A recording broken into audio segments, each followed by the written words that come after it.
एक संत अपनी कुटिया में बैठे थे और एक राजा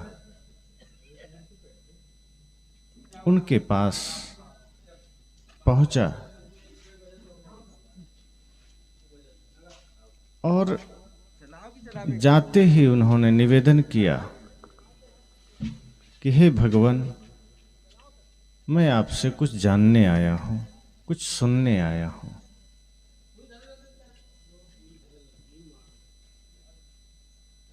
इतना सुनते ही संत जो कि कुटिया में बैठे थे वो अपना मुख दीवार की ओर कर लिए और पीछे मुड़ गए। राजा सामने बैठे थे और संत अपना मुख घुमा करके दीवार की ओर कर लिए। जब तक राजा नहीं आए थे, कोई नहीं था, तब तक सामने बैठे थे, बढ़िया, कोई भी दिखाई दे। लेकिन जैसे ही राजा ने कहा कि मुझे कुछ जानना है, कुछ सीखना है, सत्य को समझना है, सत्संग सुनना है, संत घूम गए और अपना मुख उन्होंने दीवार की ओर कर लिया। इस घटना से राजा को बड़ी ग्लानि महसूस हुई, बड़ा क्रोध भी आया कि ये तो मेरा अपमान है। मैं यहाँ कुछ सुनने आया हूँ, मैं कुछ जानने आया हूँ और ये संत तो हमारा मजाक उड़ा रहे हैं। अब तक सामने मुंह करके बैठे थे, मैं कुछ पूछने आया तो मुंह घुमा के दीवार की ओर कर ली। उसने कहा कि संत जी, आपने ऐसा क्यों किया? आप अपना मुख हमारी ओर क्यों नहीं रख रहे हैं? आप अपनी पीठ हमारी ओर क्यों कर दिए? मैं तो सुनने आया हूं, मैं कुछ जानने आया हूं, ये तो मेरा अपमान है।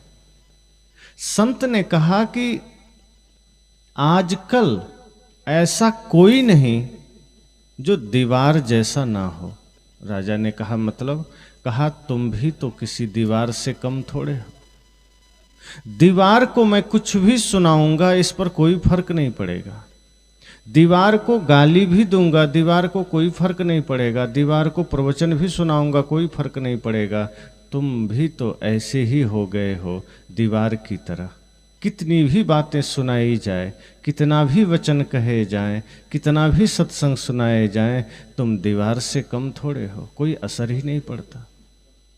ना गुस्सा छोड़ पाते हो, ना चोरी छूटती है, ना छल छूटता है, ना दुर्व्यसन छूटता है। किसी भी प्रकार से विकार को तुम छोड़ने को तत्पर कहां हो? तब राजा को होश जगा। राजा ने कहा बात तो ठीक है। संत ने कहा तुम में और दीवार में ज्यादा फर्क नहीं है। फर्क इतना है कि बस तुम चल फिर लेते हो, हिल डुल लेते हो, बस इतना ही फर्क है, और दीवार हिलता डुलता नहीं है। लेकिन अवस्था दोनों की एक जैसी है, स्थिति दोनों की एक जैसी है। कुछ भी कहा जाए तो दीवार पर भी फर्क नहीं पड़ता, तुम पर भी नहीं पड़ता। सदगुरु कबीर ने कहा मैं के ही समझाऊं या जग अंधा। अब ये बात सुनकर कई लोग नाराज हो जाते हैं कि क्या सदगुरु कबीर के पास ही आंख है? क्या उन्हीं के पास दृष्टि है? पूरा संसार अंधा है? सदगुरु ने कहा मैं कोई झूठ थोड़े कह रहा हूं। अगर आंखें हैं तो सत्य क्यों नहीं दिखता? हकीकत क्यों नहीं दिखता? एक सामान्य सी बातें देखिए। जो लोग गुटखा खाते हैं, गुटखा की पुड़िया पर लिखा होता है ना, स्वास्थ्य के लिए हानिकारक। कहा तुम देखते हो फिर भी तुम खाते हो कि नहीं? अगर आंख है तुम्हारे पास तो वो तुम्हें दिखता कहां है? शराब की थैली पर लिखा है स्वास्थ्य के लिए हानिकारक है, फिर भी तुम पी रहे हो, तुम्हें दिखता कहां है? आंखों के सामने पाप हो रहे हैं, आंखों के सामने छल हो रहा है, कहीं कुछ बुरा हो रहा है, तुम देखते चले जाते हो, कहां उसमें खड़े हो करके उसको सही करने की चेष्टा करते हो। क्या खाना है, क्या पीना है, कहाँ जाना है, कहाँ नहीं जाना है, क्या सोचना है, क्या नहीं सोचना है, क्या बोलना है, क्या नहीं बोलना है, कहाँ सोचते हो? तो सदगुरु भी कहते हैं कि मैं किसे समझाऊं, ये संसार के लोग तो अंधे हैं, इस संसार के लोग तो आंख होते हुए अंधे हैं। और सदगुरु कबीर ने जो बात कही है वो बिल्कुल ठीक ही कही है कि एक दो नहीं, इस जगत के लगभग 99% लोग अंधे हैं, इसलिए तो पाप बढ़ रहे हैं, इसलिए तो अधर्म बढ़ रहा है। अब सब लोग को यही लगता है कि सदगुरु कबीर सत्य नहीं कह रहे हैं। यही प्रश्न अकबर के दरबार में भी उठा। अकबर ने सवाल किया कि इस धरती पर आंख वाले ज़्यादा हैं या अंधे ज़्यादा हैं? तो सभी दरबारी ने कहा कि निश्चय ही आंख वाले ज़्यादा हैं, अंधों की संख्या कम है, बहुत कम। तो अकबर जब तक बीरबल से नहीं संतुष्ट हो जाता था तब तक किसी बात को ज़्यादा मानता नहीं था। तो अकबर ने कहा ठीक है, तुम लोग भी उत्तर दिए हो, अच्छी बात है, मैं मानता हूँ आंख वाले ज़्यादा हैं, मुझे भी लगता है, लेकिन एक बार बीरबल से तो पूछ लें, क्या पता वो क्या उत्तर दे। तो अकबर ने बीरबल को बुलाया, कहा बीरबल एक प्रश्न है, इस धरती पर आंख वाले ज़्यादा हैं या अंधे ज़्यादा हैं? सबने तो ये कहा है कि आंख वाले ज़्यादा हैं, अंधे तो बहुत कम हैं, और हमारा भी ये मानना है कि आंख वाले ही ज़्यादा हैं, तुम्हारा क्या मत है? बीरबल ने कहा मेरी दृष्टि में और मेरे ख्याल में इतनी ही बात है कि इस धरती पर अंधों की संख्या ज़्यादा है। अकबर ने कहा पागल हुए हो, देखते नहीं हो सबके पास आंखें हैं? कहा हाँ, पर मैं जानता हूँ इस धरती पर अंधों की संख्या ज़्यादा है। अकबर ने कहा सिद्ध करना पड़ेगा, बोलने से काम नहीं चलेगा। अगर तुमने सिद्ध कर दिया कि अंधों की संख्या ज़्यादा है तब तो इनाम मिलेगा, और यदि सिद्ध नहीं कर पाए तो दंड मिलेगा। बीरबल ने कहा मैं कोई बात हवा में नहीं कहता, प्रमाण भी दे दूंगा। कहा 1 दिन का समय चाहिए। राजा ने कहा ठीक है, दे दिया, लेकिन ध्यान रखना 1 दिन के बाद जब तुम इस दरबार में आओगे तो तुम्हारे पास पक्का प्रमाण होना चाहिए जो तुमने कहा है। सदगुरु कबीर ने जो कहा मैं कही समझाऊं या जग अंधा देखिए, बीरबल ने भी उसे सिद्ध किया। और बीरबल दूसरे दिन क्या किया, सुबह से ही राजधानी के चौराहे पर बैठ गया। चौराहा होता है ना, तो कई बार आप देखेंगे कि जूता सिलने वाले भी कहीं कहीं फुटपाथ पर बैठे होते हैं, वो जूता सिल रहे होते हैं, कोई ताला चाबी बेच रहा होता है, कोई चाकू छिलनी बेच रहा होता है। ऐसा ही एक सार्वजनिक जगह देख करके बीरबल भी अपना एक बढ़िया बिस्तर लगाया, आसनी बिछाया और वहाँ एक आदमी को बिठाया बगल में। 2 रजिस्टर रखा, एक रजिस्टर में ऊपर लिख दिया आँख वालों का नाम और एक में ऊपर लिख दिया अंधों का नाम। सोचा कि प्रमाण देना है तो नाम सहित देंगे, पूरा लिस्ट देंगे। और वो अपना बैठ गया आसनी बिछा के और हाथ में वो पुराना फटा हुआ सड़ा हुआ जूता ले लिया और उसकी रस्सी पकड़कर वो ऐसे ऐसे घुमाने लगा। अब उधर से जो भी आदमी गुजरता, अरे बीरबल ये तुम क्या कर रहे हो? जैसे ही कोई पूछता तो साइड में इशारा कर देता कि इसका नाम अंधों वाला में लिख लो, वो लिख लेता। इसी तरह से बहुत से लोग गुजरते, मुश्किल से ही बिना पूछे कोई गुजर जाता। जो व्यक्ति मौन गुजर जाता, कोई सवाल नहीं करता, बीरबल कहता सिर्फ इसका नाम लिखो आंख वाले में। लेकिन वैसा मुश्किल से कोई एक आध गुजरता।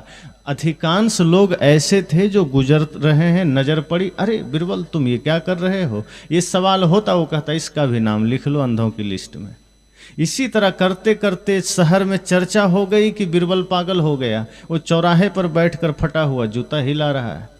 अब दरबारी भी सोचे कि हाँ, इसीलिए दरबार में वो कल बहकी बहकी बातें कर रहा था कि अंधों की संख्या ज़्यादा है, लगता है पागल हो गया, चलो देखने चलते हैं। दरबारी भी आए, जो मेन दरबारी थे वो लोग भी आए, कह रहे बीरबल ये क्या कर रहे हो? बीरबल ने इशारा किया इन सब का भी नाम लिख लो अंधों की लिस्ट में। लिख लिया। अब इस तरह से बात पहुंची राजा के पास।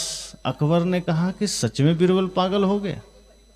कल जो बात उसने कही थी, कहीं उसे सिद्ध करने के चक्कर में दिमाग चकरा तो नहीं गया उसका? कहीं दिमाग का फीता उतर तो नहीं गया। चलो हम भी देखते हैं। शाम होते होते अकबर भी चौराहे पर आए और देखते हैं सच में बीरबल जूता घुमा रहा है। अकबर को लगा ये क्या हो गया इसे। तब जाकर वो भी कहते अरे बीरबल ये तुम क्या कर रहे हो। बीरबल ने कहा इसका भी नाम लिख लो, बस मिशन पूरा हो गया।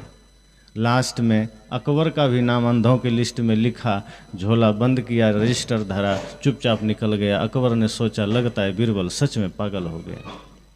अब दूसरे दिन बीरबल हाजिर हुआ टाइम से दरबार में। अकबर ने कहा तुम आ गए, कल तो तुम पागल हो गए थे, और ये बताओ कि तुमने जो कहा था कि अंधे ज़्यादा हैं उसका प्रमाण कहाँ है, उसका सबूत कहाँ है। कहा रे क्या बताएं, कल उसी काम में तो लगे थे। कहा तुम तो पागल हो गए थे। कि नहीं नहीं हम अपना ड्यूटी कर रहे थे, अपना काम कर रहे थे, सारा सबूत जुटा लिए हैं, रजिस्टर भी लेकर आए हैं। अब ये रहा अंधों वाला रजिस्टर, ये रहा आँख वालों का रजिस्टर। लेकिन एक काम किया था उसने, जब घर गया तो उसने रजिस्टर को थोड़ा सा एडिट किया, मॉडिफाई किया, थोड़ा रफ बना हुआ था, सही किया, क्योंकि क्रमशः नाम करना था। अब जो बड़े लोग हैं उनका नाम पहले डालना होता है, तो उसने अब नीचे सबसे राजा का नाम था, सही करके सबसे 1 नंबर में राजा का नाम लिखा, और तब दरबारियों का और फिर राजधानी के अन्य लोगों का, प्रजाजनों का। वो अंधे का लिस्ट राजा को दे दिया अकबर को, और आँख वाले का भी दे दिया, जिसमें मुश्किल से 2-4 नाम आए थे। अकबर ने कहा कि यही सबूत है। कहा देखिए। तो कहा अंधे की संख्या ज़्यादा है कि आँख वाले का। कहा सब हाथ में है, देख लीजिए, ये अंधे वाला लिस्ट है, देखिएगा पता चल जाएगा कौन कौन अंधा है आपके राज्य में। कहा ऐसा क्या, इतना बारीकी से सर्च कर लिया। कहा बिल्कुल, एक एक आदमी को सर्च कर लिया कि किसके पास आँख नहीं है। राजा ने कहा ये तो बड़ी अद्भुत बात है, हमारा गुप्तचर फेल है या बीरबल कहाँ से पता कर लिया। कहा चलो देखते हैं। जैसे ही रजिस्टर खोला, पहला ही नाम उसमें लिखा था अकबर का, अंधों की लिस्ट में। अब तो उसको गुस्सा आया। कह रही क्या पागलपन है, क्या मैं तुम्हें अंधा दिखाई देता हूं, और फिर नीचे मेरे दरबारियों का नाम, सेनापति का, प्रधानमंत्री का, अन्य सब का तुमने नाम लिख रखा है। क्या ये सब तुम्हें पागल मालूम पड़ते हैं, अंधे मालूम पड़ते हैं? ये तुमने क्या किया? बीरबल सिद्ध करना पड़ेगा। ये तुमने लिस्ट तो बना लिए हैं, लेकिन तुम्हें सिद्ध करना पड़ेगा, वरना मृत्यु दंड मिलेगा। तूने मेरा नाम ही 1 नंबर में लिखा है, दुनिया का सबसे बड़ा अंधा मैं ही हूं। बीरबल ने कहा बात इतनी सी है कि जब मैं चौराहे पर बैठा था तो ये सबको दिख रहा था कि मैं बैठा था, मैं हाथ में जूता घुमा रहा था, ये भी दिख रहा था, फिर भी तुम्हारे दरबारी पूछ रहे थे ये तुम क्या कर रहे हो। क्या उसे दिखाई नहीं दे रहा था मैं जूता घुमा रहा हूं? फिर ये क्या कर रहे हो पूछने का मतलब क्या है? हाँ ये पूछ सकता था क्यों कर रहे हो, ये क्या कर रहे हो पूछने का क्या अर्थ है भाई? और आप भी तो उसी में शामिल हो। शाम को आप भी आए और आपने ये तो नहीं पूछा कि ये क्यों कर रहे हो, आपने कहा क्या कर रहे हो। मतलब दिख रहा है लेकिन दिमाग काम नहीं कर रहा है। तो आंख होते हुए ना देख पाना, इससे बड़ा अंधा कोई और है क्या? तो आंख तो है तुम्हारे पास, लेकिन तुम देख नहीं पाए कि मैं क्या कर रहा हूं। ये तो मैंने एक थोड़ा सा उदाहरण दिया, और इसी में पता चल गया कि कितने लोग बिना आंख वाले हैं, कितने लोग अंधे हैं।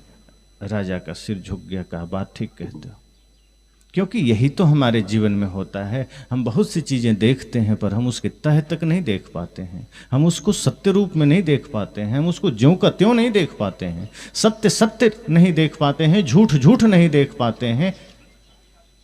कहाँ जाना है, कौन सा मार्ग हमारे लिए उचित है, हम ये नहीं देख पाते हैं। क्या हमारे लिए खाना उचित है, हम ये नहीं देख पाते हैं। क्या हमें बोलना है, ये हम नहीं देख पाते हैं। और क्या हमें सोचना है, ये भी नहीं देख पाते। किससे मित्रता रखनी है, ये भी नहीं देख पाते हैं। बल्कि शत्रुता सबसे रखनी है, ये देख लेते हैं। गंदगी दिखाई दे जाती है लेकिन अच्छाई हमें नहीं दिखती। किसी में कोई बुराई है, ये हम देख लेते हैं। कोई चोर है, उसकी चोरी हमें नजर आ जाती है। कोई जुआरी है, उसकी जुआ हमें नजर आ जाती है। कोई हिंसा करने वाला है, उसकी हिंसा हमें नजर आ जाती है। पर कोई धर्मात्मा है, हम उसका धर्म कहाँ देख पाते हैं। कोई पुण्यात्मा है, हम उसका पुण्य कहाँ देख पाते हैं? अगर हम देख पाते तो हम यह कहते कि भले ही समाज में बुरे लोग ज़्यादा हैं, लेकिन ये सज्जन बड़ा अच्छा आदमी है, ये आदमी बड़ा नेक आदमी है, मैं तो इसका अनुसरण करूँगा, मैं तो इसके बताए मार्ग पर चलूँगा। लेकिन लोग क्या कहते हैं, अरे क्या करें, समाज में 10 तरह के लोग हैं, कोई बीड़ी खाता है, बीड़ी पीता है, कोई तंबाकू खाता है, कोई गुटखा खाता है, हम भी उसी बीच रहते हैं, आदत हो गई। क्या उसमें से कोई ऐसा धर्मात्मा नहीं है जो ये सब नहीं करता है? हम उसका अनुसरण कहाँ करते हैं? कोई धर्म के मार्ग पर चल रहा है, हम उसको फॉलो कहाँ करते हैं? कोई सत्संग को जीवन में उतार रखा है, हम उसका अनुसरण कहाँ करते हैं? हम सदैव गलत चीज़ों में अनुसरण करते हैं, हम सदैव बर्बादी के मार्ग का अनुसरण करते हैं। कोई बढ़िया घर बनाया, हम तुरंत उसका कॉपी करने लग जाते हैं कि मेरा घर भी बढ़िया होना चाहिए। कोई बढ़िया गाड़ी खरीदा, हम भी सोचते हैं हमारी गाड़ी भी बढ़िया होनी चाहिए। किसी ने बढ़िया साड़ी खरीदा, हमें लगता है हमारे पास भी होना चाहिए। किसी ने बढ़िया मोबाइल खरीदा, हमें लगता है हमारे पास भी बढ़िया मोबाइल होना चाहिए। लेकिन किसी ने जीवन में धर्म को धारण किया है, प्रेम को धारण किया है, हम वहाँ आंखें बंद कर लेते हैं कि नहीं, ये मुझे नहीं चाहिए। किसी ने जीवन में सेवा को धारण किया है, भक्ति को धारण किया है, हम उसे नहीं देख पाते हैं। साहब ने इसलिए तो कहा, मैं के ही समझाऊं या जग अंधा। राजा को भी संत ने यही कहा कि आज ऐसा कोई नहीं जो दीवार ना हो, इसलिए मैं किसके तरफ मुख करूं, मैं क्या बोलूं। जैसे दीवार को खड़े होकर आप गाली दीजिए, चाहे गीत सुनाइए, कोई फर्क नहीं पड़ता। संत ने कहा ऐसे ही आज लोगों की हालत हो गई। दीवार को गाली दो, चाहे गीत सुनाओ, कोई फर्क नहीं पड़ता। आदमी को गाली दो तो फर्क पड़ जाता है, गीत सुनाओ कोई फर्क नहीं पड़ता। बस इतना ही फर्क है। किसी की आलोचना करो, फर्क पड़ जाता है, लेकिन अच्छी बातें किसी के दिल दिमाग में उतरती नहीं है। साधना की बातें, ध्यान की बातें, जीवन परिवर्तन की बातें कहाँ उतरती है? कितना भी सुनो, आदमी वहीं के वहीं खड़ा होता है, वो समस्याएं कहाँ मिटती है? इसलिए सदगुरु कबीर ने खींच कर कहा कि मैं के ही समझाऊं या जग अंधा। भले ही लोग नाराज हुए, भले ही लोगों को पीड़ा हुई कि कबीर ये क्या कहते हैं। सदगुरु कबीर को ही बस आंखें हैं, वही देख सकते हैं, क्या बाकी सब अंधे हैं? लेकिन सच्चाई तो यही है कि सदगुरु कबीर जैसे कुछ गिने चुने लोगों के ही पास आंखें थी जिन्होंने जगत के सत्य को देखा। कुछ ही लोगों के पास वो नेत्र थे जिन्होंने संसार की सच्चाई को देखा, वरना अधिकांश तो माया में ही रीझ जाते हैं, माया में ही भुला जाते हैं। वो सत्य कहाँ देख पाते, खाद्य कहाँ देख पाते, हानि लाभ कहाँ देख पाते, अपने आँखों के सामने हो रहे अत्याचार हम कहाँ देख पाते हैं, अपने आँखों के सामने हो रहे गलत कार्यों को हम कहाँ देख पाते हैं, बल्कि अनजाने में कई बार हम उसका हिस्सा बन जाते हैं, हम भी पाप का हिस्सा बन जाते हैं। तभी सदगुरु कहते हैं कि आँख वाला बनिए। आँख अंधा वो नहीं है जिसकी बाहर की आंखें खो गई है। सदगुरु उसे अंधा नहीं कहते हैं। सूरदास जी तो बाहर से उनकी आंखें नहीं थी, लेकिन भीतर की आंख खुल गई थी, इसलिए जगत के सत्य को उन्होंने देख लिया था। साहब कहते हैं बाहर की आंखें ठीक है और फिर भी तुम्हें दिखाई नहीं दे तो ये किस काम की आंखें हैं? तो बाहर की आंख होना ये तो जगत को जानने देखने की एक व्यवस्था है, लेकिन सत्य को जानना है, जगत की सत्य को जानना है, स्वयं को जानना है, तो ये बाहर की आंखें वहां काम नहीं करेगी, वहां भीतर की आंख चाहिए। और जिसकी भीतर की आंख खुल गई, फिर बाहर की आंख भले बंद रहे कोई फर्क नहीं पड़ता। इसलिए तो साहब ने कहा है कि तेरा साहेब है घट भीतर, बाहर नैना क्यों खोले, मन मस्त हुआ तब क्यों बोले। का भीतर साहेब विराजमान है, तो बाहर आंख बंद हो कि खुला हो क्या फर्क पड़ता है। लेकिन अगर जगत को शुभ भावना से देखना है, जगत में सब जगह परमात्मा को देखना है, तब साहब यह भी कहते हैं खुले नैन हंसी हंसी पहचानो, सुंदर रूप निहारो। फिर वो ये कहते हैं कि अगर आंखें खुले तो जगत को इस रूप में देखो। जब आंखें खुले तो सब में अच्छाई देखो, और आंखें बंद करो तो अपनी कमियों को देखो। अगर अपने आप को पावन बनाना है, अपने आप को सुंदर बनाना है, पवित्र बनाना है, तो आंखें बंद करना तो अपनी कमियों को देखना, और आंख खुले तो जगत की अच्छाइयों को देखना। सद्गुरु ये नहीं कहते कि आंख बंद करो तो अपनी अच्छाई को निहारना और आंख खुले तो जगत की कमियों को देखना। साहब कहते हैं नहीं, मक्खी मत बनना कि जहाँ गंदगी देखी नहीं कि बैठ गई। मक्खी का काम तो जानते हैं ना, जहाँ गंदगी देखी कि वहाँ भनभनाने लगी, बैठ गई। साहब कहते नहीं, मक्खी मत बनना कि कहीं भी किसी की छोटी सी बुराई देखी कि उसी में लीन हो गए, कि वहीं मन लगा लिया। अरे बनना तो मधुमक्खी बनना। अगर मधुमक्खी बन गए तो गंदगी में नहीं जाओगे। अंतर थोड़ा सा है, एक मक्खी दोनों है, एक में मधु जुड़ गया वो मधुमक्खी हो गई, लेकिन वो गंदगी में नहीं बैठती है, फूलों में बैठती है, खूबसूरत पौधों में बैठती है, और वहाँ से शहद लेकर आती है। संत कहते हैं, सद्गुरु कहते हैं कि आप भी आँख वाला बनिए, भीतर की आँख, और जब भीतर की आंख खुलेगी तो आप भी अच्छाई में ही जाएंगे। आपकी वो आंखें, आपकी चेतना अच्छे लोगों के पास जाएगी, फिर बुराई में नहीं जाएगी। ये नहीं कि किसी को देखा अरे वो तो चोर है, अरे वो तो हिंसा करता है, वो माता पिता का अवज्ञा करता है। क्या मतलब है इन विवादों में पड़ना, इन विरोधाभास में पड़ना, आलोचना में पड़ना, निंदा में पड़ना। वो ऐसा नहीं है, वो वैसा नहीं है, नहीं, बस नकारात्मकता मन में भर जाती है कि वो आदमी अच्छा नहीं, उसका विचार अच्छा नहीं। हम इससे ज़्यादा कहाँ कुछ सोच पाते हैं। सद्गुरु कहते हैं अपनी जिम्मेदारी लीजिए कि आप कैसे हैं, क्योंकि आप आलोचना करेंगे तो उससे दूसरा बदल थोड़े जाएगा, बल्कि एक विरोध की दीवार खड़ी हो जाएगी, एक नफरत की दीवार खड़ी हो जाएगी। इससे अच्छा है उसको अपने हाल पर छोड़ दीजिए, शुभकामना करिए कि उसके जीवन में शुभ ही शुभ हो, लेकिन निंदा मत करिए, मक्खी मत बनिए। हाँ, नुकसान आपका हो जाएगा कि निरंतर किसी की बुराई देखने से अपने मन में भी बुराई की छाप पड़ जाती है, बुराई का असर हो जाता है। इसलिए सद्गुरु कहते हैं किसी की बुराई देखते देखते आपको ये लगता होगा कि हम बड़ा अच्छा काम कर रहे हैं, लेकिन नहीं, भूल में हैं। बार बार बुराई देखते देखते हमारी भी दृष्टि बुरी हो जाती है और वो बुराई धीरे धीरे अपने भीतर प्रवेश कर जाती है। इसलिए तो कहते हैं जैसा देखोगे, जैसा सोचोगे, वैसा संस्कार बनेगा। इसलिए संतजन कहते थे घरों में महापुरुषों की तस्वीरें लगाइए। महापुरुषों की तस्वीरें घर में रहेगी तो देखते देखते शुभ विचार बनेंगे, शुभ भाव बनेंगे। अगर आपने हीरो हीरोइन की तस्वीरें लगा दी तो उसे देख करके वैसे ही विचार बनेंगे। अगर आपने वीर वीरांगनाओं की तस्वीरें लगाई है, उन्हें देख करके भीतर वीरता के भाव जागेंगे, राष्ट्र सेवा का भाव जागेंगे, माता पिता गुरु में श्रद्धा का भाव जागेंगे। लेकिन अगर आपने हीरो हीरोइन या क्रिकेटर आदि का या राजनीतिक पुरुषों का चित्र लगा दिए जो कि नित्य भ्रष्टाचार में डूबा है, जो नित्य विवादों में घिरा है, जो नित्य गलत मार्ग पर जा रहा है, लोगों को भेज रहा है, फिर उसकी प्रवृत्ति धीरे धीरे आप में आ जाएगी। तो इसलिए सद्गुरु कहते हैं मक्खी मत बनना, कि एक तो अगर कहीं कोई बुरा है तो उसकी बुराई मत करना और उसका संग मत करना, क्योंकि संग का रंग भी चढ़ता है। इसलिए वहाँ पर ये ज्ञान की दृष्टि चाहिए, विवेक की दृष्टि चाहिए कि हमें कोई जरूरी नहीं है कि 10, 20, 50 मित्र बना लें। आपको कोटा थोड़े पूरा करना है कि नहीं 100 मित्र तो होने ही चाहिए। एक ही हो मित्र, एक ही चाहिए, कृष्ण जैसा चाहिए, जो सन्मार्ग दिखा सके, जो विपत्ति में भी साथ खड़ा रह सके।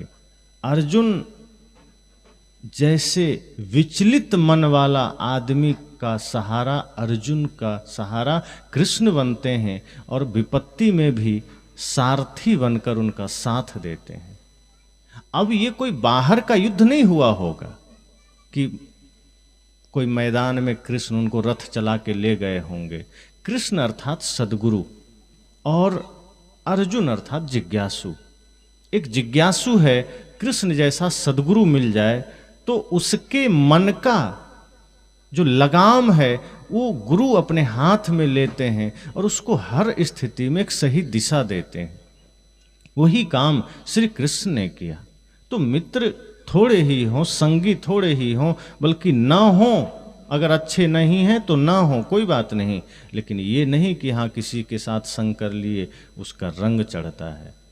और यहाँ यह भी बात ध्यान देना है कि घृणा किसी से नहीं करना है कि चलो मित्र नहीं बनाए, संग नहीं किए तो किसी से घृणा है, नफरत है। नहीं, ना घृणा करो ना उससे प्रेम करो, उपेक्षा का भाव कि कोई मतलब नहीं। जहाँ हमारा संग बिगड़ सकता है, जहाँ हमारा मन बिगड़ सकता है, जहाँ हमारा आचरण बिगड़ सकता है, वहाँ से ना कछु लेना ना देना, मगन रहना। सदगुरु तो कह ही दिए कि फिर ना कुछ लेना ना देना, ना काहू से दोस्ती ना काहू से वैर। ये भाव मन में हो जाए तो क्या होगा कि फिर अपने जीवन में शुभ होगा, अपना ज्ञान अपना आचरण दोनों में शुभ होगा। इसलिए साहब कहते हैं कि इस जगत को मैं क्या समझाऊं, किस किस को समझाऊं और कितना समझाऊं। हर कदम पर तो आदमी अपने अंधेपन का परिचय दे देता है। जहां भी आंखों का प्रदर्शन करना है, जहां भी अपने भीतर विवेक की आंख को जागृत करना है, वहां आदमी अपने अंधेपन को दिखा देता है। वहां अपने कर्म से, अपने विचार से, अपने आचरण से ऐसा कर देता है जैसे लगता है सच में अंधा है। आप ही लोग कई बार कहते हैं ना, किसी से दिखाई नहीं देता कि अंधे हो, ये काम ऐसे कैसे बिगाड़ दिया। इसका अर्थ क्या है? आंख है लेकिन चेतना कहीं शून्य हो गई है, भीतर विवेक खो गया है, इसलिए भूल की संभावना बढ़ जाती है। इसलिए भूल होती है और भूल ऐसी वैसी नहीं होती, कई बार बहुत बड़ी भूल हो जाती है। इसलिए आंख बाहर की रहे ना रहे, भीतर की आंख जरूरी है। ऐसे बहुत से लोग हैं इस धरती पर जिसकी बाहर की आंखें नहीं है, लेकिन भीतर की आंखें उनकी खुल गई है और वो दुखी भी नहीं है। आंख बाहर की नहीं है, वो चिंतित भी नहीं है, संतुष्ट हो गए कि कोई बात नहीं, अच्छा है जो आंखें नहीं है, वरना पता नहीं क्या क्या दुनिया में फालतू का देखना पड़ता। अच्छा है जो मन प्रभु में लगा है, गुरु में लगा है। अरे हम जगत को ना देख पाए, कई भक्तों में तो भाव ऐसा होता है। कहा जाता है कि अंधा बार बार मंदिर जाता था, लोगों ने कहा तुम किस लिए जाते और क्या कर लोगे जाके, तुम भगवान को देख पाते हो? उसने बड़ा प्यारा जवाब दिया, कहा मैं तो अंधा हूं, मैं तो नहीं देख पाऊंगा, लेकिन मैं मंदिर इसलिए जाता हूं कि भगवान तो आंख वाला है, वो तो देख लेगा कि मेरे मंदिर में कौन आ रहा है। बस इतना ही जानकर मैं खुश हो लेता हूं कि मैं जिसके मंदिर में जा रहा हूं वो अंधा नहीं है, वो आंख वाला है, उसे तो पता चलेगा कि हाँ मैं भी आ रहा हूं। जब हर स्थिति में आप ऐसे पवित्र सकारात्मक भाव कर लेंगे तो आपके पास अगर बाहरी कोई भी कमी है वो खटकेगी नहीं। फिर क्योंकि अगर कमियां खटकने लगे तो कुछ भी आ जाए खटकते रहेगा। मान लीजिए कोई आदमी पैदल चल रहा है, अब उसे लग रहा है कि ओह पैदल चलता हूं बड़ा कष्ट होता है, साइकिल मिल जाता तो बड़ा बढ़िया होता। अब साइकिल की तलाश में है, साइकिल मिल गई तो खुशी तो हो गई कि चलो पैदल नहीं चलना पड़ेगा, लेकिन वो खुशी क्या परमानेंट है? कुछ दिन की खुशी है। थोड़े दिन चलते चलते थोड़ा आनंद पाया, खुशी पाया, लेकिन नज़र पड़ गई किसी मोटरसाइकिल वाले पर। अब उसके ध्यान में आएगा कि अगर हमारे पास मोटरसाइकिल होता तो मेहनत भी बचता, समय भी बचता और ज़्यादा आनंद आता। अब जब मोटरसाइकिल पर ध्यान चल गया तो अपना ही साइकिल उसको दुख देने लगी, वो खटकने लगा। पहले उसी से सुख मिल रहा था, उसी से आनंद मिल रहा था, अब वही दुख का कारण बन गया। और फिर प्रयास करते करते अगर मोटरसाइकिल खरीद लिया, कुछ दिन चला, तब तक पड़ोसी ने कार खरीद ली, अब वो मोटरसाइकिल उसको दुख देने लगा कि नहीं अब तो इस पर बैठना ठीक नहीं, अब तो कार ही चाहिए। अब किसी तरह बेचारा सस्ती वस्ती कार ले लिया। अब कहीं पड़ोसी ने फार्चूनर आदि ले लिया, ऑडी BMW, अब उसको बुखार आ गया कि हमें अभी छोटे से कार में और पड़ोसी इतना महंगा ले लिया। इसका मतलब क्या है? वस्तुओं में सुख नहीं है, आपके भीतर सुख है। संतोष सुख है, रहु तो हृदय जुड़ाए। अगर आपने अपने भीतर की चेतना जगा ली, अपने भीतर विवेक की आंख जगा ली, तो जो कुछ मिला है उसी में आप संतुष्ट हो जाएंगे, उसी में आप प्रसन्न हो जाएंगे। लेकिन यदि भीतर आंख बंद है भीतर के नेत्र बंद हैं तो पूरी दुनिया भी पास में आ जाए, संपूर्ण समृद्धि भी बाहर की आपको मिल जाए, तो आपके मन में कभी भी संतोष नहीं होगा, लालसा बनी रहेगी। और ये लालसा कभी रुकती नहीं है। तो ये मत सोचिए कि बाहर की आंखें हैं, सब हाथ पैर है तो हम आंख वाले हो गए। नहीं, हमारे पास अभी भी अभाव है, और वो भीतर की आंख जब खुलेगी तब सारे अभाव मिटेंगे। तब दिखाई देगा कि संसार तो जितना बटोरेंगे कम है, और अंत में छूटना ही है। हम कितना क्या कर लेंगे। मन तो कहता है सब मेरे पास हो, आंखें कहती है दिन रात अच्छी अच्छी चीजों को देखती रहूं, कान भी कहते हैं सब सुनता रहूं। तो कितना क्या करेंगे, इन सब पर विराम तो लगना ही है। इसलिए साहब कहते हैं आंख भीतर की होनी चाहिए, चक्षु भीतर के होने चाहिए, बाहर के हो ना हो। अगर है तो अच्छी बात है, नहीं भी है तो उतनी समस्या नहीं है। लेकिन अगर भीतर की आंख बंद है तो वही आदमी कसाब बन जाता है। जिसकी भीतर की आंखें बंद है वही लादेन बन जाता है। जिसकी भीतर की आंख बंद है वही मंथरा शकुनी बन जाते हैं। वही दुर्योधन, वही रावण, वही कंस बन जाता है। वही दुष्ट कर्म करने पर उतारू होता है, वही कुदृष्टि करता है, वही पाप करता है, वही हिंसा करता है।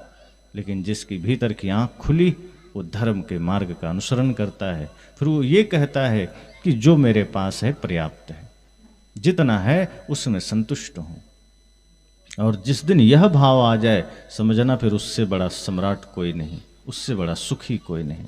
वरना आकांक्षाएं तो आप जितनी भी करें पूरी थोड़े होगी। इसलिए अगर आंख वाला बनना है तो इस रूप में बनिए कि कहीं कुछ भी है उसके सत्य को देख सकिए। इस संसार में इतनी सारी घटनाएं घटती है, हमारी आंखें बंद है इसलिए हम सही सही देख नहीं पाते। एक एक भूलें हम अंधेपन में करते हैं, एक एक बुराइयां हमारे जीवन में अंधेपन में आती है। अगर आंखें खुली हो तो बुराइयां नहीं आएगी। हमारे आंखों के सामने कितनी घटनाएं घट जाती है, हम कहाँ देख पाते हैं। हमारे आंखों के सामने कितने बुरे अवस्थाएं गुजर जाती है। अब मैं यह भी बात कहता हूं अक्सर कि मान लीजिए आप एक समाज में जीते हैं, आप किसी के भाई हैं, किसी के पिता हैं, आप किसी के पुत्र भी हैं, आप इसी समाज में रहते हैं। आपने कभी सोचा कि मुझे इस समाज का नेतृत्व करना है, मुझे इस समाज के निर्माण में सहायक बनना है? अगर आपने ऐसा नहीं सोचा तो आपके होते हुए समाज बिखरेगा, आपके होते हुए बच्चे बिखरेंगे, उनका जीवन बिगड़ेगा, उनके साथ कुछ अनिष्ट भी हो जाएगा तो आप कुछ नहीं कर पाएंगे। लेकिन जिस दिन आप ये सोचेंगे कि समाज में होने वाली एक एक बुराई का प्रतिकार हम करेंगे, समाज में घटने वाली एक एक दुर्घटना का, एक एक उन विषम परिस्थितियों का जिसमें समाज पीड़ित होता है, प्रताड़ित होता है, जिसमें नारियां प्रताड़ित होती है, ऐसे चीज़ों के खिलाफ हम खड़े होंगे। हमारा जीवन थोड़ा भी होगा उस समाज के हित में होगा, वो इस राष्ट्र के हित में होगा। लेकिन हम ऐसा नहीं सोचते, तो हमारे पास बाहर की आंखें होने से क्या फायदा। आप कई बार देखिए कहीं झगड़े होते रहते हैं आंखों के सामने, हम मजे ले लेते हैं, आदमी की हम सहायता नहीं कर पाते। हालांकि इसमें कुछ आड़े कानून भी आ जाता है। किसी का एक्सीडेंट हुआ, आदमी डर से भाग जाता है कि कहीं हम उठाने धरने में लग गए तो पुलिस हमसे ही पूछताछ करेगी। तो कुछ तो कानून व्यवस्था का भी दोष है, लेकिन अधिकांश हमारा दोष है कि हमारी इंसानियत खो गई है, हमारे भीतर की संवेदना खो गई है। सच तो यह है कि हमारे भीतर से करुणा ही विदा हो गई है। अपना कुछ हो जाए, अपने परिवार का कोई क्षति हो जाए तब तो हम सजग रहते हैं, फिर तो हमें पीड़ा होती है। लेकिन पड़ोस में कुछ हो जाए, दुनियादारी में कहीं कुछ हो जाए तो हमें कोई दुख नहीं होता। सदगुरु कहते हैं अपने भीतर की आंख को खोल लीजिए। भीतर की आंख खुलेगी सत्संग से, भीतर की आंख खुलेगी चिंतन से, आत्मचिंतन से, ध्यान से। अगर आप ध्यान अभ्यास करते हैं, आत्मचिंतन करते हैं, संतों का संग करते हैं, तो धीरे धीरे वो ज्ञान की आंख, विवेक की आंख खुलेगी। विवेक की आंख खुलने का अर्थ है कि चीज़ों को ज्यों का त्यों जानने लगना, चीज़ों को जैसे को तैसा जानना। मान लीजिए जड़ है तो जड़ को जड़ रूप में देखना, चेतन है चेतन रूप में देखना, सही को सही देखना, गलत को गलत देखना, खाद्य को खाद्य के रूप में देखना, अखाद्य को अखाद्य के रूप में देखना। जो नहीं खाना है तो एकदम नहीं खाना है, गलत नहीं बोलना है तो नहीं बोलना है। कितना भी अगर भूल हो भी गई तो आदमी जो सच में समझदार है वो संकल्प ले लेता है कि आज मुझसे भूल हो गई बोलने में, कुछ काम करने में, कल मैं व्रत रह लूँगा, भोजन नहीं करूँगा। एक संकल्प लेना चाहिए। अगर आप चाहते हैं जीवन से बुराइयों को विदा करना तो ऐसे छोटे छोटे संकल्प लीजिए कि अगर कोई भूल हो जाए तो उसी समय संकल्प लीजिए कि एक दिन मैं व्रत रहूँगा, कुछ भी नहीं लूँगा, कोई अन्न नहीं, थोड़ा जल भले ले लूँगा लेकिन कोई भोजन नहीं लूँगा, और दिन भर मैं इस प्रक्रिया में रहूँगा कि मुझसे कोई त्रुटि ना हो। और शाम तक अगर आपने बढ़िया जीवन बिता लिया तो फिर भोजन लीजिए। फिर किसी दिन त्रुटि हो जाए किसी और गलती के लिए, ऐसे ही कुछ संकल्प लीजिए कि मैं ऐसा कुछ काम नहीं करूँगा, भोजन नहीं करूँगा, व्रत रहूँगा और अच्छे काम करूँगा, माता पिता गुरु की सेवा करूँगा या समाज में कोई सेवा करूँगा। कोई लाचार है, कोई दीन है, कोई दुखी है, कोई भूखा प्यासा है, मैं उसकी सेवा करूँगा। कुछ अच्छे काम करने का संकल्प लीजिए। यह सोचिए कि जीवन की यात्रा का पता नहीं है, इस शरीर की यात्रा का कोई पता नहीं है कि जन्म तो हुआ है, ये चल भी रही है यात्रा, पर कहाँ विराम हो जाए कोई पता नहीं है। पहुँचना है आत्मस्थिति तक, मुक्ति तक, स्वर्ग तक, लेकिन अगर उससे पहले शरीर धोखा दे दिया, शरीर ने साथ छोड़ दिया तो सोचो क्या होगा। इसलिए इस धरती पर इसलिए नहीं आए थे कि चलो धन कमा के बटोर लेना है। धन कमाइए, धन बटोरिए, लेकिन उसका लक्ष्य इतना ही रखिए कि धन व्यवस्थाओं के लिए, शरीर की व्यवस्था के लिए, बाहर की व्यवस्था के लिए, सेवा के लिए, इससे ज़्यादा इसका कोई उपयोग नहीं है। तो इसका अपना काम है। लेकिन जिसका जो काम है उसको वही काम में लगाना है।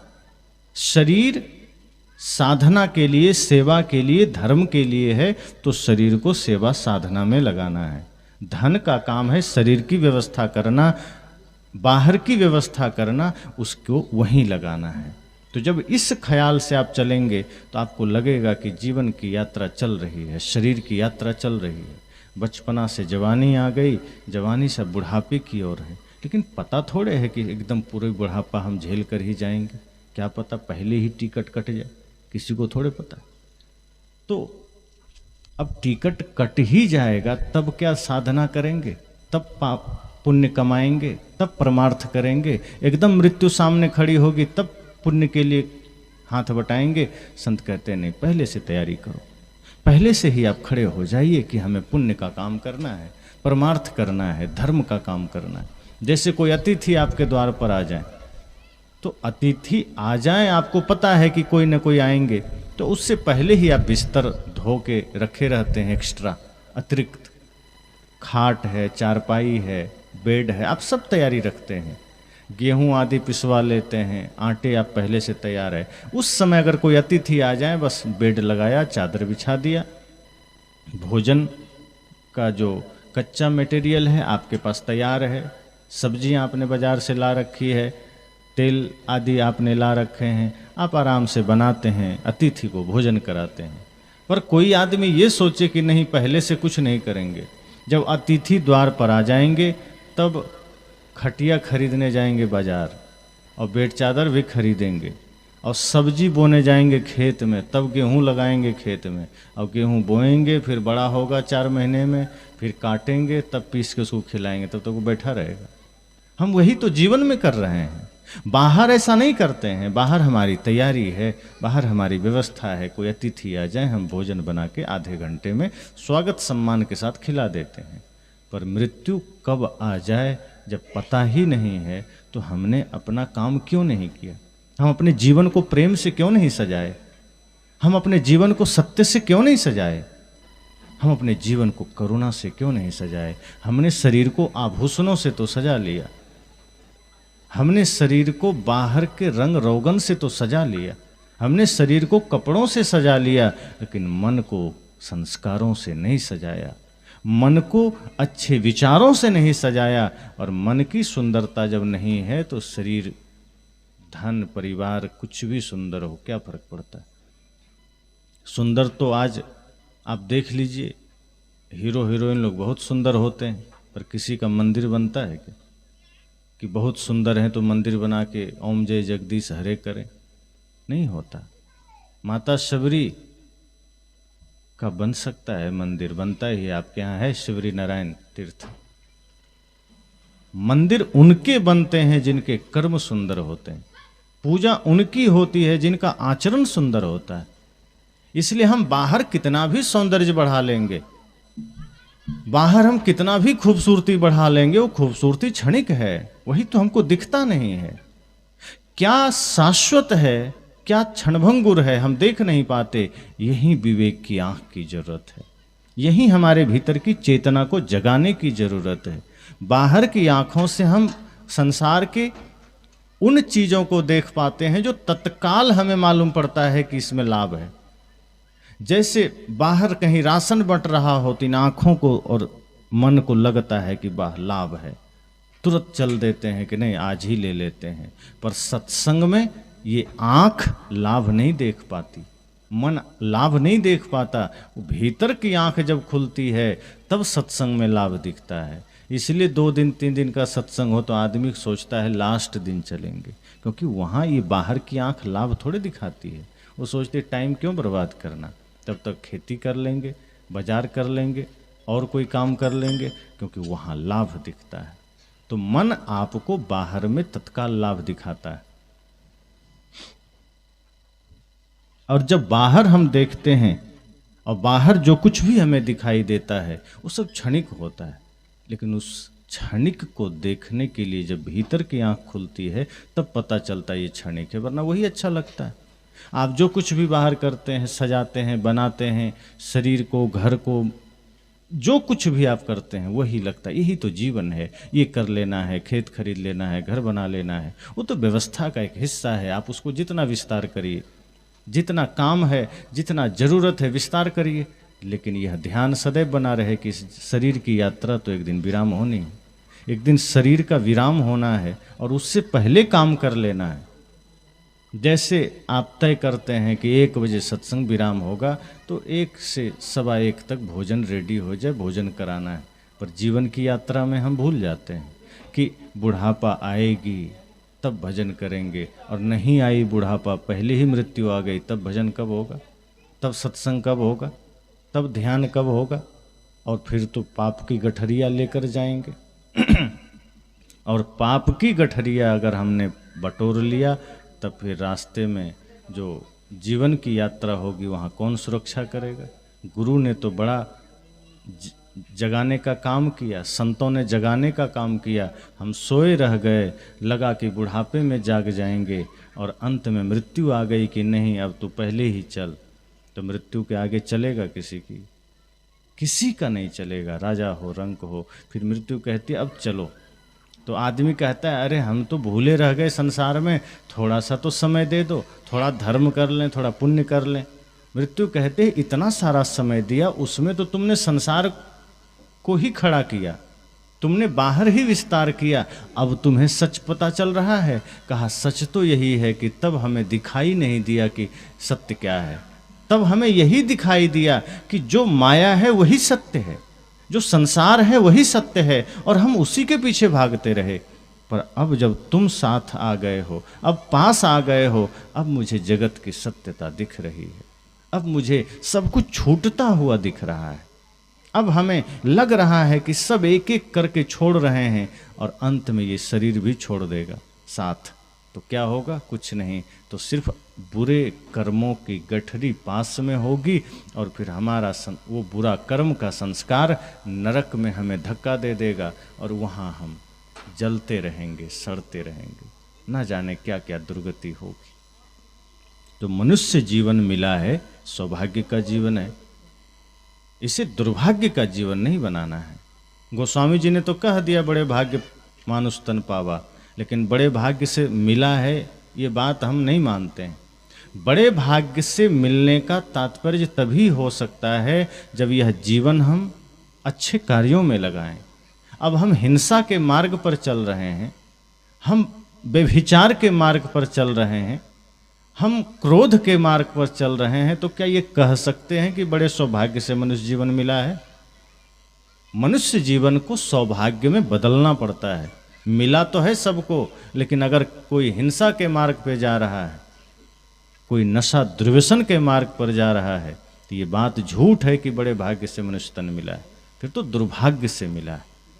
भाग्य से उन्हें मिलता है जो इस जीवन का सदुपयोग करते हैं, जो अपने जीवन को धर्म के मार्ग पर लेकर चलते हैं, जो न्याय प्रेम करुणा के मार्ग पर लेकर चलते हैं। उनके लिए कहा जा सकता है कि बड़े भाग्य मानुष तन पावा। और तब ऐसे जीवन के लिए देवता तरसते हैं कि काश ऐसा जीवन हमारा हो। जो सिद्ध रहनी संपन्न आचरण संपन्न संत गुरुजन होते हैं या सज्जन वृंद होते हैं, उनके जीवन में जो सत्य धर्म समाहित होता है, ज्ञान भक्ति समाहित होती है, ऐसे लोगों के जीवन को देख करके देवता तरसते होंगे कि ऐसा जीवन हमारा हो जाए। अब सोचिए, क्या जो भाई से झगड़ा कर रहा है उसको देखकर देवता तरसेंगे कि हमें भी ऐसा जीवन चाहिए? जो माता पिता को लात मार रहा है, क्या देवता ऊपर बैठे तरसेंगे कि ऐसा जीवन हमको भी चाहिए? तो गोस्वामी जी ने तो कह दिया, सुर दुर्लभ सदग्रंथ है गावा, कि देवताओं को भी दुर्लभ है ये मनुष्य जीवन। लेकिन ऐसा जीवन नहीं, वो मनुष्य जीवन जिसमें मनुष्यता हो, वो मनुष्य जीवन देवता लोग तरसते हैं। या दुर्लभ है जिस जीवन में सत्य है, प्रेम है, सेवा है, भक्ति है। अगर हमारे जीवन में हिंसा ही हिंसा है, पाप ही पाप है, तो देवता नहीं तरसेंगे, बल्कि राक्षस भी कहेंगे कि तुमसे बढ़िया हम ही हैं। वो तरसेंगे तो बिल्कुल नहीं, कहेंगे कम से कम हम इतना तो नहीं करते थे कि अपना पराया भूल जाते थे। आज आदमी जब व्यभिचार करने लगता है तो अपना पराया भूल जाता है, पाप करने लगता है तो अपना पराया भूल जाता है, अपने भाई को भी नहीं छोड़ता। पाप करने वाले अपने माँ बहन बेटियों को नहीं छोड़ता, अपने पड़ोसियों को नहीं छोड़ता, अपने मित्र को नहीं छोड़ता। तो देवता इसके लिए तरसेंगे। राक्षस भी दुहाई देते होंगे कि तुमसे बेहतर हम थे, अच्छा हुआ पहले निकल लिए, अब हमारा ही अपडेट वर्जन तुम लोग हो।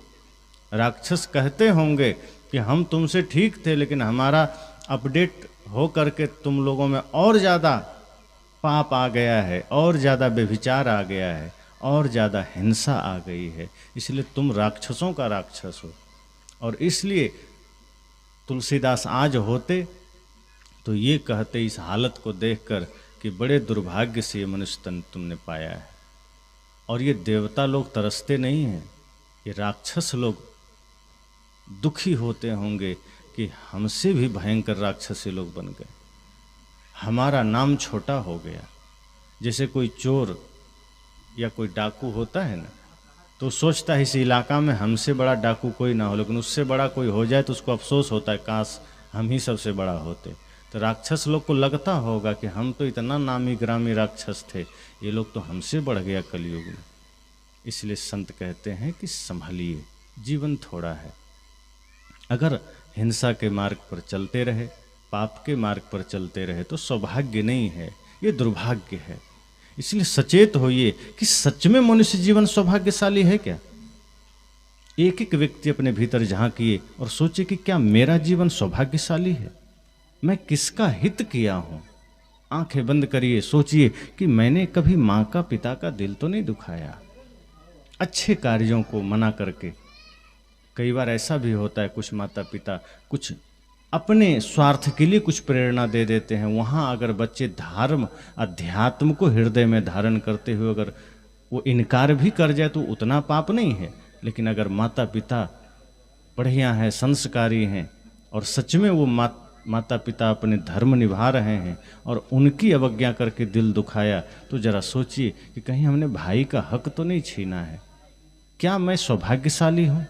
क्या मैंने किसी का अहित तो नहीं किया है? हमने हिंसा तो नहीं की है, पाप तो नहीं की है? अगर हमसे छोटी सी भी त्रुटि जीवन में हुई है तो ये मेरा जीवन धिक्कार है, ये दुर्भाग्य है, ये सौभाग्य नहीं है, ये मनुष्य जीवन फिर अभिशाप है, ये वरदान नहीं है। संत तो कहते हैं ये मनुष्य जीवन प्रकृति प्रदत्त एक उपहार है, लेकिन उपहार ये तभी है जब इससे नेक कर्म हो सके, जब इससे धर्म के कार्य हो सके। लेकिन अगर ना हो पाया और आप सदैव गलत कार्यों का हिस्सा रहे हैं, सदैव छल कपट का हिस्सा रहे हैं, तो आंखें बंद करके इतना ही सोचना कि मैं बड़ा दुर्भाग्यशाली हूँ, ये मेरा सौभाग्य नहीं, दुर्भाग्य है कि मनुष्य जीवन तो मुझे मिला, लेकिन इसकी महत्ता को हम समझ नहीं पाए, इसकी श्रेष्ठता को हम समझ नहीं पाए। हमने खुद गलतियां की, हमने खुद जीवन में पाप कमाए, माता पिता का भी नाम खराब किया, कुल की गरिमा को मिटाया, और सबसे बड़ी बात है मनुष्य होने का हक खो दिया। इसलिए तो संत जन कहते हैं कि मानुष केरी खोलरी ओढ़े फिरत हैं बैल। कहा आदमी की बुद्धि तो बैल बुद्धि हो गई, कुछ समझ में नहीं आता, खोल मनुष्य का है पर कर्म मनुष्य का नहीं है। तो कर्म भी मनुष्य का हो, बल्कि कर्म ही मनुष्य का हो, तब जीवन में समझना कि हम आँख वाले हैं, और तभी हमारा जीवन सौभाग्य का है। वरना ये दुर्भाग्य है, और दुर्भाग्य होने नहीं देना है। अगर हो गया है तो ठहर जाइए, रुक जाइए। जिस मार्ग पर आप जा रहे हैं और ये आभास हो जाए कि ये मार्ग हमें अंतिम में पाप के द्वार तक ले जा सकता है, ये रास्ता हमें नरक तक ले जा सकता है, ठहर जाइए। सोचिए कि ना अब आगे नहीं बढ़ना, भले ही उस पर माया कितना भी आपको सुख दिखा दे, धन वैभव दिखा दे, ऐश्वर्य दिखा दे, बाहरी उन्नति दिखा दे, लेकिन अगर ये आभास हो कि अंततः ये पाप का ही मार्ग है, तो भले ही इस रास्ते पर वैभव ज़्यादा है, ऐश्वर्य ज़्यादा है, पर मुझे नहीं चाहिए ऐसा ऐश्वर्य जिसके जड़ में पाप हो, जिसके जड़ में हिंसा हो, जिसके जड़ में सिर्फ और सिर्फ अपराध हो। मुझे तो वो सादा सात्विक शांत जीवन चाहिए जिसके नींव में सदैव पवित्रता हो, धर्म हो, परमार्थ हो। क्योंकि आज आगे और सदा आपका सच्चा साथी धर्म है, परमार्थ है, बाकी सब तो आपको नरक में ले जाने वाले हैं। तो इस प्रथम सत्र में यही कि हम सब भी उस राजा की भांति दीवार न बने कि कुछ भी सुने लेकिन दीवार की तरह कोई परिवर्तन ना हो, बल्कि अच्छा सुने तो जीवन में परिवर्तन का संकल्प लीजिए। और किसी ने बुराई कर दी, निंदा कर दी, तब दीवार बन जाइए। तब मत सोचिए कि किसी ने गाली दिया तो मुझे भी देना, कि किसी ने कुछ कहा तो मुझे भी भड़क जाना है। नहीं, अगर किसी ने आलोचना किया, गाली दिया, तो दीवार बन जाइए। और कोई अच्छी बातें सुनी है, कोई अच्छा विचार आपने सुना है, ज्ञान की बातें आपने सुनी है, तो वहाँ जिज्ञासु बन जाइए। वहाँ आँख कान सब खुले रखिए कि जितना जल्दी हो मुझे आचरण में उतारना है और एक महान नागरिक, महान इंसान होने का फर्ज निभाना है। हम देश भारत में जन्म लिए हैं तो एक भारतीय होने का कर्तव्य भी निभाना है। और भारतीय होने का अर्थ, जब जैसे ही भारतीय शब्द आता है तो सत्य, अहिंसा, प्रेम, करुणा आ जाता है। जैसे ही भारत शब्द आता है तो वीर वीरांगना, सत्य, साधना शब्द आ जाता है। फिर वहाँ धर्म जुड़ जाता है। भारत धर्म प्रधान देश है। तो ये सोचिए कितना सौभाग्य हमारा हो सकता है। हम जिस भारत की पवित्र भूमि में जन्म लिए हैं, वो देश कितना विराट महान संस्कृति वाला देश। इसलिए हम अपने महान मनुष्यों के नाम को धूमिल नहीं करेंगे, हम अपने कुल की गरिमा को धूमिल नहीं करेंगे। हम सत्य का मार्ग पकड़ेंगे, हम उच्च विचारों के मार्ग को पकड़ेंगे, इसी पर चलेंगे, इसी में हमारे जीवन को शांति है। इस प्रथम सत्र में इतना ही कहकर वाणी को विराम।